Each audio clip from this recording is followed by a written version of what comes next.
my God. If you wanted to, pink-haired karaoke in neon Tokyo or New Jersey when you're lonely. I'll be yours, just me too. Cowboy hats and missile right performing costumes. Brown or mine.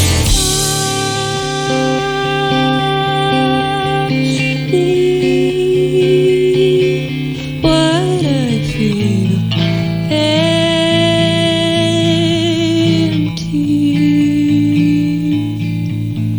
Let me out of the cold. Let me into your dream world. Watching cars in slow motion. I can all your machine.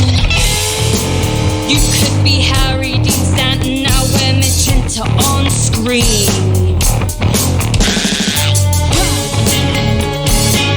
In the tomb with the ambulance. And I could sweat in your blue pill private view. Oh, make me your own angel and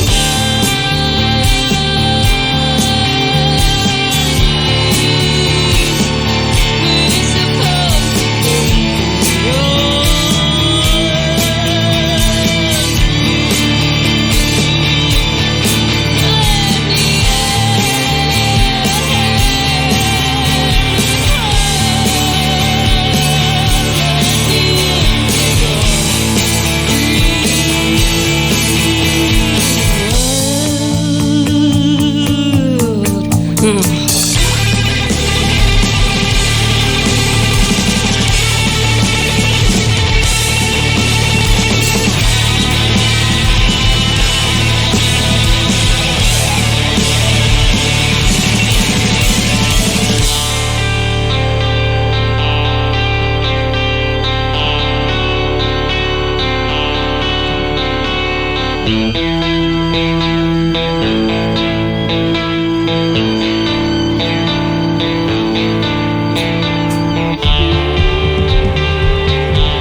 The two left at night time. They had 14 hours to kill.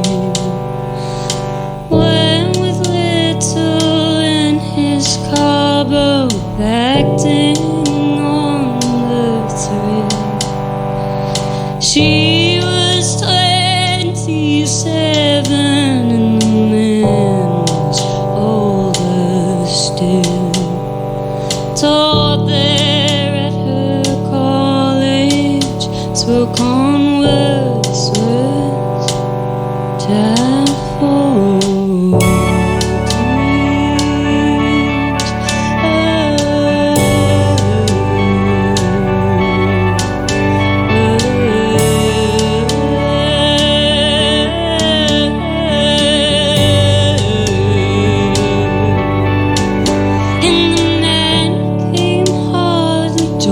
when he quiet from the passions of gin.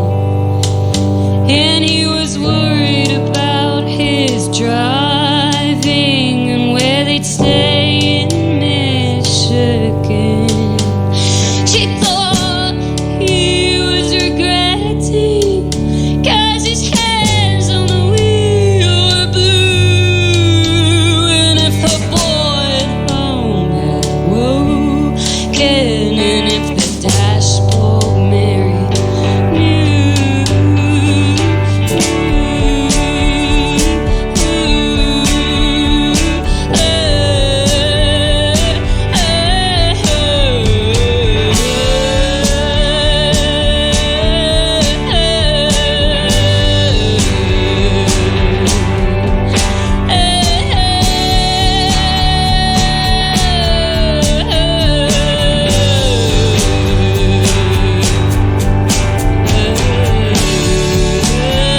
when they had 4 more hours to go.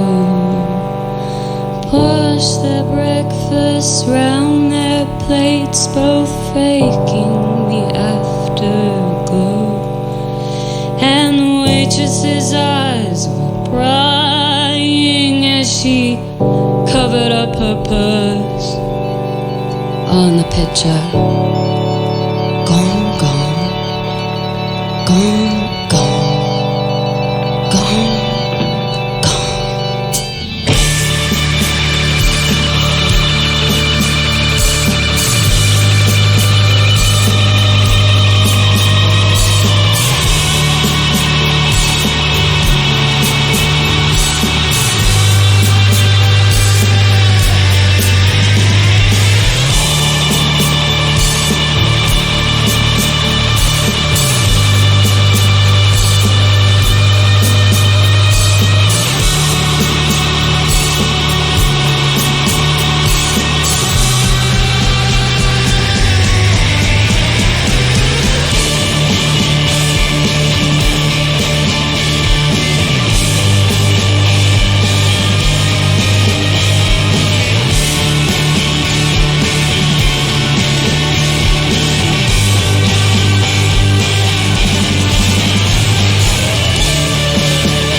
Wonderful stuff. Modern Woman, live in session, Johnny's Dreamworld, followed by Daniel. So Modern Woman, Sophie Harris, guitar and vocals. Hello. Hello. How are you diddling? I'm good, how are you? Yeah, I'm fine, thank you kindly. Yeah, I'm good. Would you mind introducing your bandmates, please? Yeah, so we've got Juan Brink Gutierrez on bass. We've got Adam Blackhurst on drums. We've got David Dunya on violin, Hello. keys, Hello. SVD, tape, everything. And then we've got Oscar Brown filling in on guitar as well. Well, I mean, it just sounds so fabulous and so sophisticated what you're doing, no pun intended. But Johnny's Dreamworld, your debut album, it is out now, and it's a very eclectic mix, as we've already actually heard from the first 2 songs tonight. So what music fueled you when you started Modern Woman? Were there any particular kind of musical touchstones?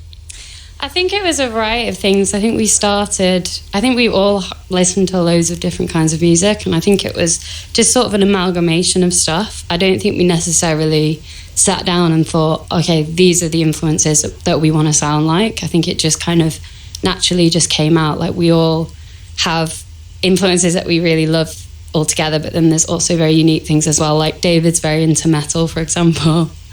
Hence the dynamics. Exactly. And David is like a film composer, so he does a lot of horror soundtracks, so I think some of that comes through too. But yeah, just very different things, really. Yeah, we'll get back to the horror element in a short while. But so you're talking about these different component parts. I know, because I have my moles, that your granddad helped you on your way originally with music. But, but so I'm not noticing too much country and western within what you're doing tonight. Not much country and western, but I did learn to sing through sort of folk music and sort of country music as well. So like a lot of Joan Baez and John Prine and stuff. So I think my vocal, I don't know, I think that's kind of how I learned to sing. So I think a lot of people sort of interpret what we're doing as like some of the vocals quite operatic, but I think that's just necessarily how it sounds with the band behind, you know. But I think I did start with a sort of folk basis and sort of folk vocal. Yeah, I think the word I would use is dramatic. Yeah, I think it is now. Yeah, but in the best possible way. I mean, I'm not saying you're a lovey and, you're going to be at Covent Garden next week. I mean, but you have got an amazing voice and you're using it to full effect, which is great. And so I know that earlier in the year you opened for Ezra Furman on her tour, and you did the UK and Europe as well. So how was it for you doing that? Was that the first kind of proper tour that you've done, whereby you go through the rigmaroles of day-to-day life on the road, of getting in a van? It's that old Charlie Watts thing of saying, he's had 25 years in the Stones and 5 years of it was playing and 20 years of hanging around. Did you get to grips with that kind of scenario? Yeah, I mean, we definitely got introduced to that. As you know, like, there is a lot of hanging around, but I enjoyed it so much, and I think we all did. Ezra was amazing, like the whole band, just incredible, and we were massive fans to begin with, so to be able to play with her repeatedly night after night for like 3 weeks was really special, and it was a great introduction to sort of touring in Europe. And yeah, the downtime was good. I mean, me and Ezra started watching the Flaming Lips documentary. I can't remember the title of it. Fearless Freaks. Fearless Freaks, yeah. So we were watching that. We started it anyway. We'd never finished it. But so the downtime was made quite fun as well with the band. It was great. Right, okay. I mean, just going back to Fearless Freaks, I'm pretty sure it is within that documentary where somebody says to Gibby Haynes while he's having his teeth drilled at the dentist. Yeah. Have you seen that bit? I didn't. We didn't get very far. Right. We did not. That might be right at the beginning. We did not get very far. You need to get further. We do. I know. I need to finish it. I think we all want to finish it, but... It's just a little bit brutal because the interviewer says to Gibby, what's Wayne Coyne's biggest talent? And he said Stephen Drozd, which was pretty cutting, I thought, but made me laugh at the same time. But having seen Ezra working the stage night after night, it must have been some kind of like education for you, just seeing stagecraft and stuff in front of that many people. Absolutely, absolutely. She's always been really she was really supportive of us from the whole tour, and I think she came to watch us almost every night. Right. Which obviously we didn't expect at all. And getting to watch her and the way she sort of loses herself on the stage and moves around the stage, but also isn't scared of being of playing stuff that kind of has like blues roots as well, and like really losing herself with that. That was something that was I found really, really cool personally, was she's got a certain song that's kind of got this rhythmic sort of bluesish running loop throughout it, and there was a couple of nights where it would just go on for ages, and they go louder, louder and louder, and then they come really, really quiet again, and then go really, really loud again, and they just continued it for ages, the band, and everybody was on the sort of edge of their seat. And I think it's really cool to see that in this day and age, especially with Ezra fronting it. It was just amazing how much she loses herself, and I think it was definitely an education for all of us. Yeah, she's fearless, and that is a great thing as well, knowing exactly you've got the power within yourself to actually test your audience and challenge them. Definitely, I think she does that. Yeah. I think she does that really well. I think she's one of the best songwriters. I mean, every single song of the past, 20 years, every single song she writes and every single song on tour was stuck in my head.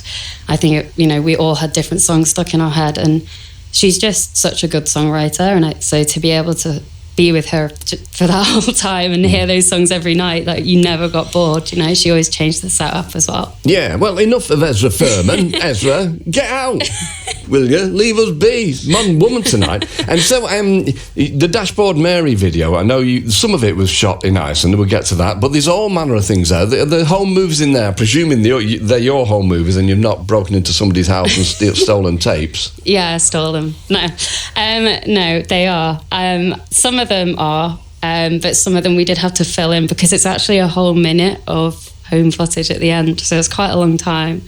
So we had to sort of use stuff to sort of fill in, but the bare bones definitely are from home footage. So I had to sort of dig them up, and David dug up quite a lot. David's parents, right? I think my parents got a bit stressed about having to find all these home videos as fast as possible, but.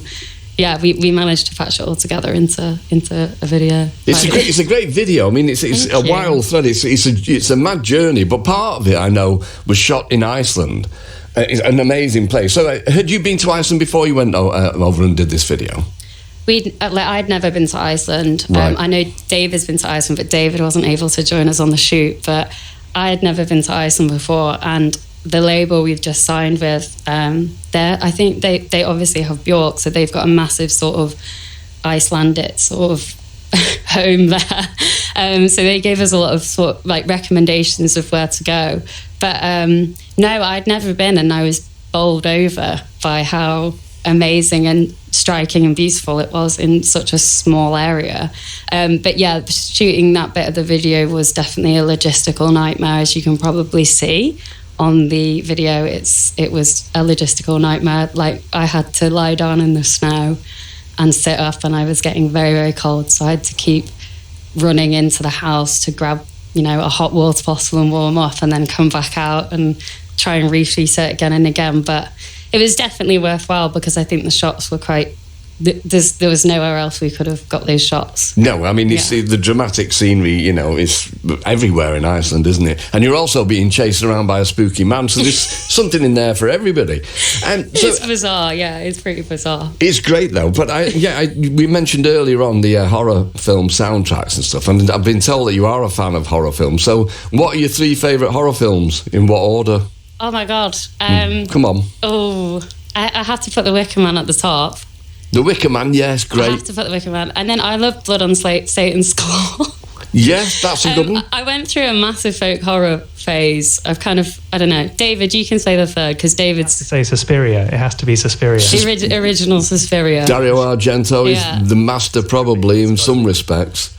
I mean, you're talking about like The Wicker Man and stuff and witches. I was in Whitby recently, and there was a really great T-shirt in a charity shop window, which was a line drawing of a load of witches with their hands in the air, right? And below it said, "They can't burn us all." Oh, yeah, I think I've seen that. That's just bonkers, isn't it? I mean, I don't know if you'd go into a charity shop. I mean, if you are a witch, white or black, and you just walk into a charity shop and see that, you think, bingo! Exactly what I'm after. And listen, your tour, we've got your tour dates, okay, and the tour is selling out and doing really well. And so you're playing London tomorrow at the Lexington, which is sold out. Yeah, it's sold out, and I've got to make sure my voice doesn't go, because it's sort of going. And we've got the show tomorrow, so I need to make sure it's good. But we've got the Lexington tomorrow, and then at the end of the year, we've got a bunch of shows. It's our first headline tour through the UK. So. Yeah, I've got the dates here, so I will go through them now. So as I say, the Lexington, if you haven't got a ticket, you're not going. But the following night, you're playing the Focus Festival in Wales. The 16th of May, Leeds In Colour Festival at the Brudenell. At the 23rd, you've got the Southampton Wanderlust Festival. Then, as you say, there's a gap and you go into August. So it's the 1st of August, Oxfordshire Wilderness Festival. The 21st, Brecon Beacons Green Man Festival. 4th of September, End of the Road Festival. 27th of October, Leeds Hyde Park Book Club. 28th of October, Edinburgh Sneaky Pete's. The 29th, Manchester Now Wave Pub. Don't even know what that is. I need to find that out. 30th of October, it's a new venue. So, and John and Wes are always pulling new things out of the bag, so I need to check that out, obviously. 30th of October, Bristol The Croft. And then you've also got the 25th of November, London ICA. Yeah, that's it. That sounds right. Brilliant. Okay, I'm sure there will be more added, particularly after tonight's live session. And saying that, I need to say thank you very much to Ian Painter and Robbie Hayward, who are looking after you down there, doing a great job already. And you've got 2 more songs to do for us. So, A Modern Woman, what are they? The next song's Neptune Girl, and then we're ending with Dashboard Mary, and they're both singles we've released. Yeah, fabulous. Well, we played them. Fabulous. Okay, Modern Woman, live in session. Thank you. Thank you.